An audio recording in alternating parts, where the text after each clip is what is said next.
చేసి చైర్లో cross legs వేస్తూ శ్రీకాంత్ అన్నాడు. తననే చూస్తున్న అతన్ని చూసి, వీళ్ళు ఇంత ఈజీగా చావకుండా లైఫ్ లాంగ్ చస్తూ బ్రతికేలా ఓ పవర్ఫుల్ పాయిజన్ని డ్రగ్తో కలిపి ఇంజెక్ట్ చేస్తే వీళ్ళు బ్రతుకుతారా చస్తారా అడిగాడు సిగరెట్ తీస్తూ. లైటర్ పట్టుకొచ్చి సాయికి ఇస్తూ, చావరు బ్రో, కానీ లైఫ్ లాంగ్ బాడీలో అన్ని ఆర్గాన్స్ ప్యారలైజ్డ్ అయ్యి దాదాపు బతికున్న శవంలాగే ఉండిపోతారు అంటే వాడి బల్బ్తో సహా నవ్వుతూ.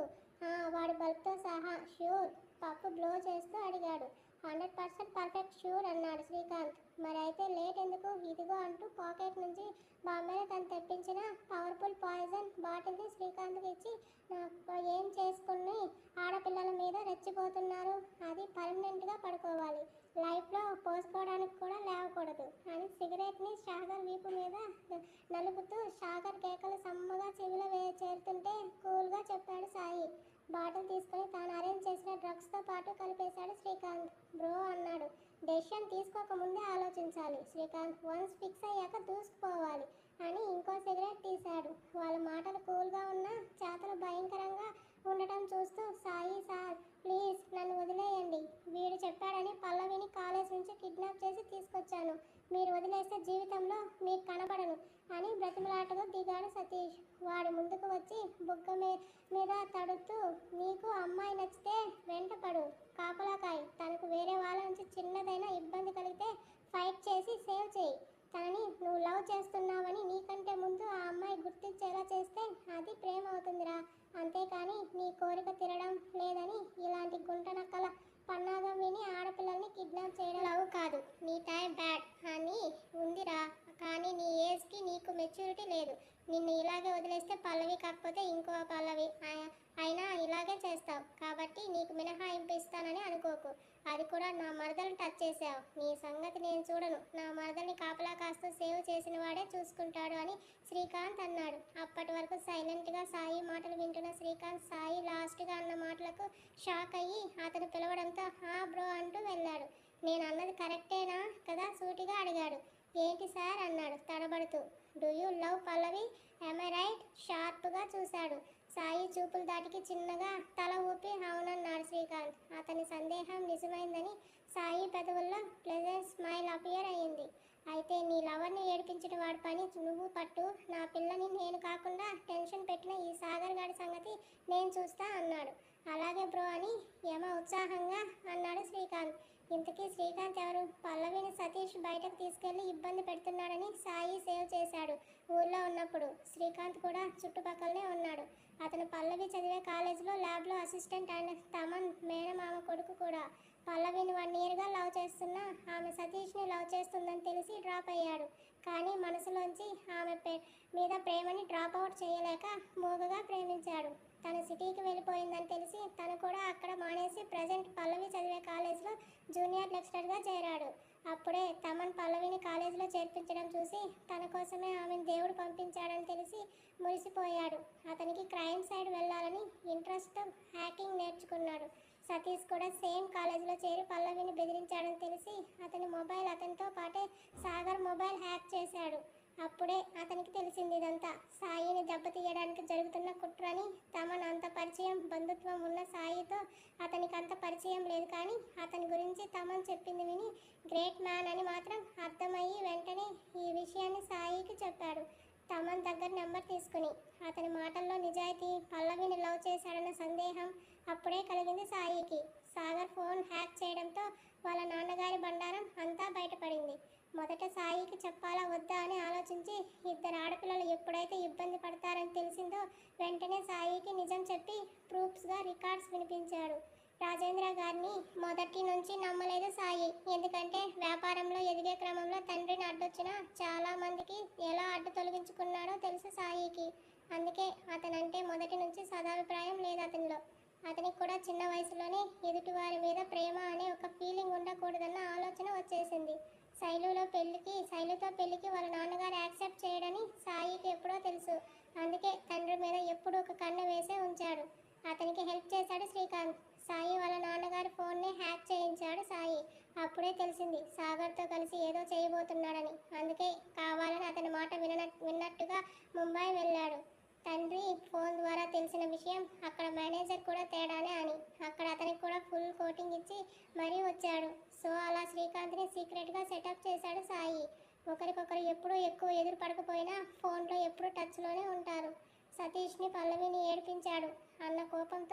వాడికి ఫుల్ కోటింగ్ ఇచ్చి కస్సున సూది పొడిచాడు శ్రీకాంత్. ఆడపిల్లను బెదిరించడానికి మార్పింగ్ వీడియో అడ్డం పెట్టుకున్నావు. మరి నువ్వు ఇప్పుడు ప్రపంచం దృష్టిలో డ్రగ్స్ సప్లై చేసే ఒక క్రిమినల్ అండ్ అమ్మాయిలను సప్లై చేసే బ్రోకర్ గాడివి. నీకు ఈ గుర్తింపు చాలా సతీష్ అన్నాడు సూది గుచ్చబోతూ. సూది ఒంట్లోకి చేరితే తను ఇంక దేనికి పనికిరాడు అని భయమేసి నిజం చెప్పదలుచుకున్నాడు సాగర్. సాయి, ఇదంతా మీ నాన్న చేయమంటేనే చేశాను. అందులో నా తప్పేం లేదు. ప్రాణభయంతో ఆఖరి నిమిషంలో చెప్పేశాడు సాగర్. నాకు తెలుసు బే, నా బాబు నా వెనక తీసే గోతులు నువ్వు చెప్తే గానీ తెలియదు అనుకుంటున్నావా అన్నాడు చేతిలో ఉన్న సిగరెట్ పడేసి చిరంజీని దగ్గరికి తెస్తూ. అంతేకా సాయి, ఇంకో విషయం కూడా ఉంది అన్నాడు. నిజం కూడా చెప్తే వదిలేస్తాడు అన్న ఆశతో. ఏంటది అన్నాడు ఐబ్రో ఆఫ్ చేసి సీరియస్గా. సుప్రియకు జరిగింది యాక్సిడెంట్ కాదు, మీ నాన్న అలా చేయమన్నాడు.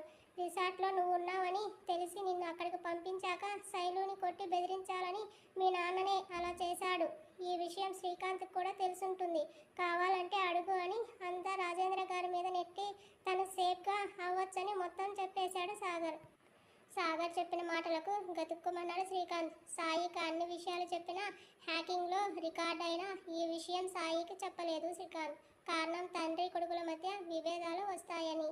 తండ్రి సుప్రియకి యాక్సిడెంట్ చేశాడని, శైలుని కొట్టాడు అన్న విషయం తెలియగానే అగ్నిగోళాల్లా మారిపోయాయి అతని కళ్ళు.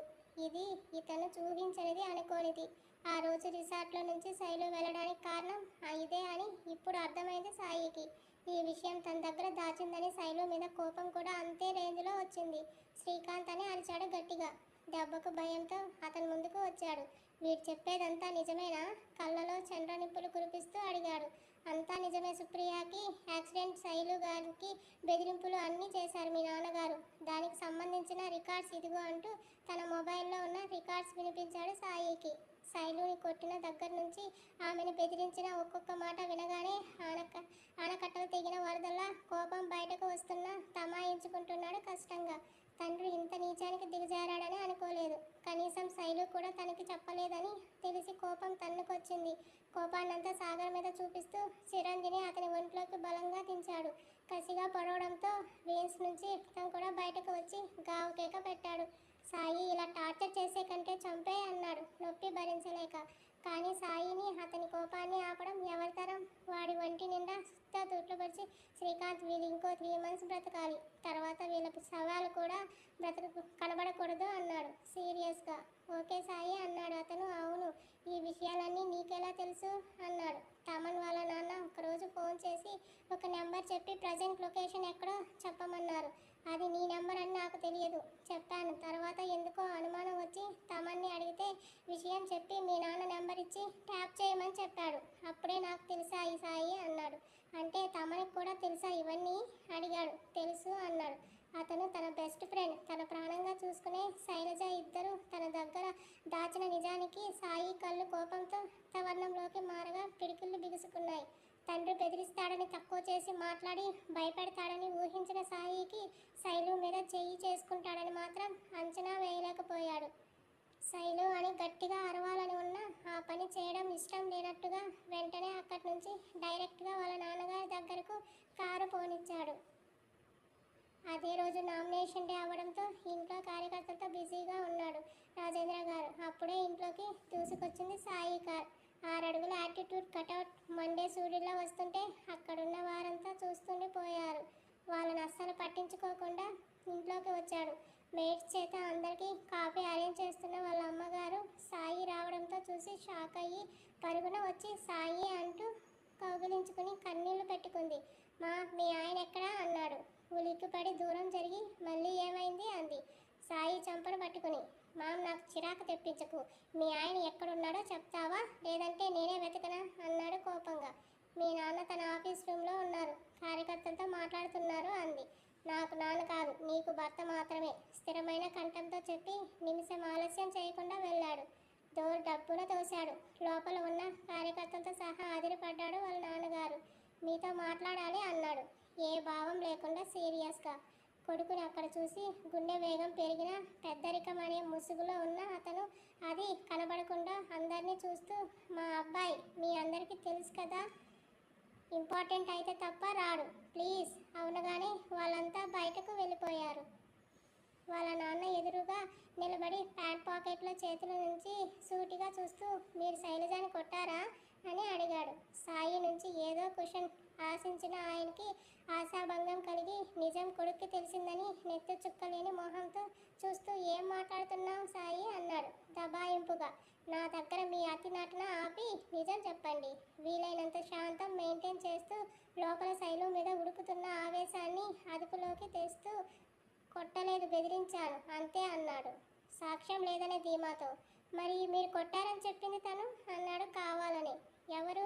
ఆ పల్లెటూరు నుంచి వచ్చి ఇక్కడ కోట్ల ఆస్తిని కాజేయాలని చూసిన ఆ చిత్రాంగిన. దాని మాటలు విని కనిపించిన నన్ను నిందిస్తూ నిలదీస్తున్నావా అన్నాడు ఆవేశంగా పైకి లేచి. I have a proof mister Rajendra అని వస్తున్న కోపాన్ని అణస్తూ షార్పుగా గుండె జారి గొంతులోకి వచ్చింది అతనికి. ఏంటి ఆధారాలా? ఎక్కడివి? ఎవరిచ్చారు? నీ పెళ్ళాం గాని పెళ్ళాం ఇచ్చిందా? పళ్ళు కొరుకుతూ కసిగా అన్నాడు. శైలుని తన ముందే అంటున్న మాటలకు పాకెట్లో పిడికిలు బిగుసుకోగా నరాలు ఉబ్బి షర్టు నుంచి బయటకు వస్తున్నాయి. అంటే ఇదంతా చేశానని ఒప్పుకున్నట్టే కదా? అదే కూల్నెస్ మెయింటైన్ చేస్తూ అడిగాడు. దొరికాక దొంగ అయినా దొరలాగే ఫీల్ అవుతాడు కదా, ఆ ధైర్యంతోనే అవును నేనే చేశాను, అయినా నాదే తప్పులే, ఒక్కగానొక్క కొడుకు అని తెలివి తెగింపు గలవాడివని అన్నీ నీకే వదిలేసి పెత్తనం ఇచ్చాను కదా, అందుకే తిరిగి నన్నే ప్రశ్నిస్తున్నావు. కోట్లాది రూపాయలకి వారసుడి నీ చేశాను. నా తర్వాత నా వ్యాపారాన్ని రాజకీయాన్ని నడిపించే సామర్థ్యం నా కొడుక్కి ఉందని మర్చిపోయాను. అలాంటిది ఎవరో ముక్కు మొహం తెలియని అమ్మాయిని మాకు చెప్పకుండా పెళ్లి చేసుకుని వచ్చావు. నేను ఏమనడానికి వీలు లేకుండా మీడియా ముందు అనౌన్స్ చేశావు. ఇంత జరిగాక నేను చేతులు కట్టుకుని కూర్చుంటానా? అందుకే చేశాను. అయినా దానిలో ఏముంది? అన్నీ వెనక పడుతున్నావు సాయి. అందం ఉంటే సరిపోతుందా? డబ్బు ఆస్తి స్టేటస్ ఇవేమీ అక్కర్లేదా? నువ్వు ఆ అనామకురాల్ని పెళ్లి చేసుకున్నావని తెలిసి నలుగురు నన్ను ఎన్ని మాటలు అన్నారో తెలుసా? నా తల తీసేసినట్టు అయింది. ఇదంతా కాదని తనని మీడియా ముందు భారీగా అనౌన్స్ చేసి నేను చంపాలనుకున్న ప్లాన్ కాస్త ఆగేలా చేశావు. లేదంటే ఆ పిల్ల చచ్చి ఇప్పటికే 10 రోజులు అయి ఉండేది.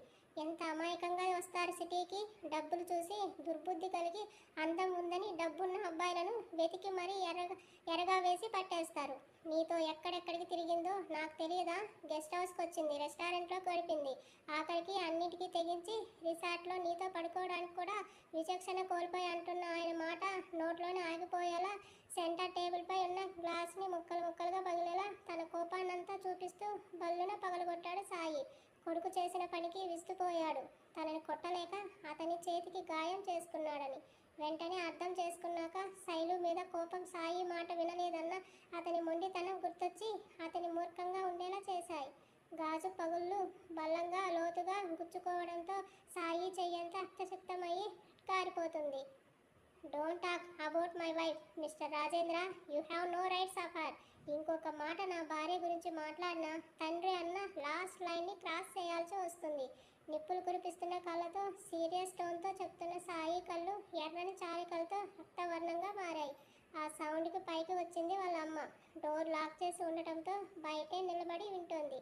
ఓహో, నిన్న కాక మొన్న వచ్చిన అమ్మాయి కోసం నన్ను నీ కన్న తండ్రిని ఎదిరించి మాట్లాడొచ్చా? ఆవేశంగా అడిగాడు. నీతో కలిసి ఉన్నది 23 ఇయర్స్నే. దాంతో కలిసి జీవించేది 8 ఇయర్స్. అండ్ నా లైఫ్లో ద మోస్ట్ ఇంపార్టెంట్ పర్సన్ తను మాత్రమే, తర్వాతే ఎవరైనా. అంటే 4 రోజులు దాని అందానికి అట్రాక్ట్ అయ్యి కనీ పెంచిన తల్లిదండ్రి నీకు తక్కువయ్యారా? నువ్వు ఇంత విరవేగడానికి కారణం నా డబ్బు. నీకింత తల పొగలు తెచ్చింది నా స్టేటస్. అవే లేని రోజు నీకు ఈ సొసైటీలో విలువ లేదు. నువ్వు అంటున్నావే జీవితం అని. ఆ అమ్మాయి కూడా నీతో ఉండదు. ఇంకొక డబ్బున్న వాడిని పట్టుకొని వాడితో పోతుంది అని తన స్థాయికి దిగజారిపోయి నోరు జారాడు అతను. అది కూడా సాయి దగ్గర. కాచిన రక్తాన్ని పిడికిలి బట్టి ఆపుతూ ఎనఫ్ మిస్టర్ రాజేంద్ర. మీరన్నారే ఇందాక నా డబ్బు నా స్టేటస్ అని. అవి ఏవి కూడా ఈ క్షణం నుంచి నాకు అవసరం లేదు. నాకంటూ నేను పని చేసిన దానికి జీతం మాత్రమే ఉంటుంది. అది చాలు నా భార్యని నా కుటుంబాన్ని చూసుకోవడానికి. అందుకే ఇక్కడికి వచ్చే ముందే మీ ఫ్యామిలీ లాయర్కి కాల్ చేశాను. అతను వచ్చాక నీ ఆస్తిలో నాకు ఎలాంటి హక్కు ఉండదని, అలాగే ఇకపై నీకు నాకు ఎటువంటి సంబంధం కూడా ఉండదని పేపర్స్ రెడీ చేయమని చెప్పాను. సో నీ మనీ నీ స్టేటస్ నీ దగ్గర పెట్టుకో అన్నాడు. సాయి చెప్పిన మాటలకు నోటి మాట ఆగిపోయింది. కాళ్ళు చేతులు చచ్చుపడినట్టుగా చలనం కోల్పోయాయి. అతనికి నోరు జారావు మిస్టర్ రాజేంద్ర. లైఫ్లో నీ కొడుకు అనేవాడు ఇక ఉండడు అని లాయర్ నుంచి వస్తున్న కాల్ లిఫ్ట్ చేసి పైన ఉన్నాను రండి అని కట్ చేశాడు. లాయర్ వచ్చాడు. పేపర్స్ రెడీ చేశారా అడిగాడు సాయి. ధారాగా కారిపోతున్న చేతి గాయాన్ని అక్కడి వాతావరణం చూసి ఆ సార్ రెడీ అంటూ సాయి చేతిలో పేపర్స్ పెట్టాడు. ఎక్కడ తన సంతకం అవసరమో అక్కడంతా సైన్ చేసి పేపర్స్ వాళ్ళ నాన్నగారి ముందు పెట్టి ఈ రోజుతో మీకు మీ ఆస్తికి నాకు ఎటువంటి సంబంధం లేదు. మీ కోట్లాది రూపాయలు ఆస్తిలో చిల్లి గవ్వ కూడా నాకు అవసరం లేదు. నా శాలరీగా నా షేర్స్ మాత్రమే నాకు ఉంటాయి. అవి కూడా మీరు ఎలక్షన్స్లో గెలిచే వరకే. తర్వాత మీతో పూర్తిగా నాకు సంబంధం తెగిపోతుంది. గుడ్ బాయ్ మిస్టర్ రాజేంద్ర అని చెప్పి నీ వల్ల ఇంట్లో ఎవరికన్నా చిన్న గీత అయినా మీ వల్ల పడితే ఇప్పుడు మిగిలిన మీ ప్రాణాలు నిలువుగా తీసేసి ఇక్కడే పాతేస్తాను. Mind it. డెడ్లీ వార్నింగ్ ఇచ్చి బయటకు వచ్చి తనకి గోడకు బొమ్మలా నిలబడి శూన్యంలోకి చూస్తూ కనబడ్డారు వాళ్ళ అమ్మగారిని. మా అని ఆవిడని ప్రేమగా వెన్నుపై చెయ్యి వేసి పిలిచారు. అంటూ సాయి గుండెపై తల పెట్టుకొని బోరున విలపించింది. నేను ఇక్కడ ఈ రాక్షసుడి దగ్గర ఉండను. నీతో వచ్చేస్తా. సుప్రియ అని కోడల్ని చంపాలని చూసి అతనికి భార్యని చంపడం పెద్ద పనేం కాదు. నేను ఇక్కడ ఉండను. నీతో పాటే ఉంటాను. నన్ను తీసుకెళ్ళిపో అంది బాధగా. లోపల రాజేంద్ర గారు ఆమె మాటలు వింటూ కుర్చీలో కూలబడ్డాడు. ఇప్పుడు కాదు మా, ఇంకో 3 months. నీ భర్త చిరకాల కోరికైనా రాజకీయంలోకి అతను వెళ్ళాక నువ్వు వచ్చేయి. నువ్వు రాకపోయినా నేనే తీసుకెళ్తా. అప్పటి వరకు ఇక్కడే ఉండు. తప్పదు మా. నువ్వు అని సుప్రియకి బాబాయ్ పిన్నికి ఇవేమీ చెప్పకు. ఏడుస్తారు. ఇలాంటి వాడని తెలిస్తే తట్టుకోలేరు అని చెప్పి ఆ ఇంటి నుంచి శాశ్వతంగా బయటకు వచ్చేశాడు సాయి. కారు స్టార్ట్ చేస్తూ లాస్ట్గా ఒక్కసారి చూశాడు ఇంటిని.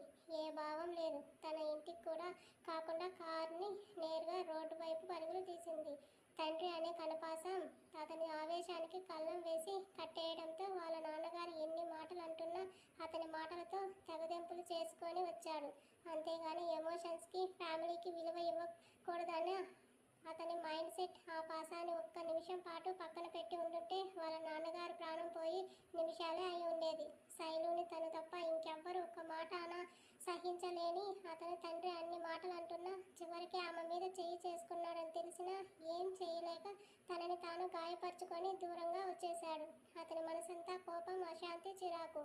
కార్ లోన్లీగా ఉన్న ఏరియాలో ఆగింది. అతని గుండెల్లో అశాంతి జ్వాలలు రాగానే శైలు తను ఆ ప్లేస్లో గడిపిన క్షణాలను నెమరు వేసుకుంటూ కార్ బ్యానర్ పై ఎక్కి వెనక్కి వాలి కళ్ళు మూసుకున్నాడు. ఐ లవ్ యూ సాయి నవ్వుతూ చెప్తున్న శైలు మొహం కళ్ళ ముందు కనబడగానే ముడిపడిన కనుబొమ్మలు ప్రశాంతంగా దూరం జరిగాయి. ప్రేమన్నావే, ఇదేనా నీ ప్రేమ? నా దగ్గర నిజం దాచడం ఎందుకు? ఎవరి కోసం? అతన్ని నాకు దూరం చేయకూడదనా ఆలోచనతోనా, లేక మీ ఫ్యామిలీ ఇబ్బందుల్లో పడుతుందన్న భయంతోనా? రక్తం కారుతున్న చెయ్యి నొప్పి తెలుస్తుంది. శైలు మీద వస్తున్న కోపానికి గట్టిగా చేతిని ఇదిలించి పిడికిలు బిగించాడు మళ్ళీ. ప్రేమంటే ఇలా దాపరికంగా దాచడమా? కాదు. చచ్చే స్థితిలో కూడా నిజాన్ని ప్రేమించిన వాడికి భయపడకుండా చెప్పడం. నువ్వు అలా చేయలేదు. కారణం ఏదైనా సరే తప్పు చేసావు శైలు. సిగరెట్ తీసి వెలిగించి నీలాకాశంలో మబ్బులు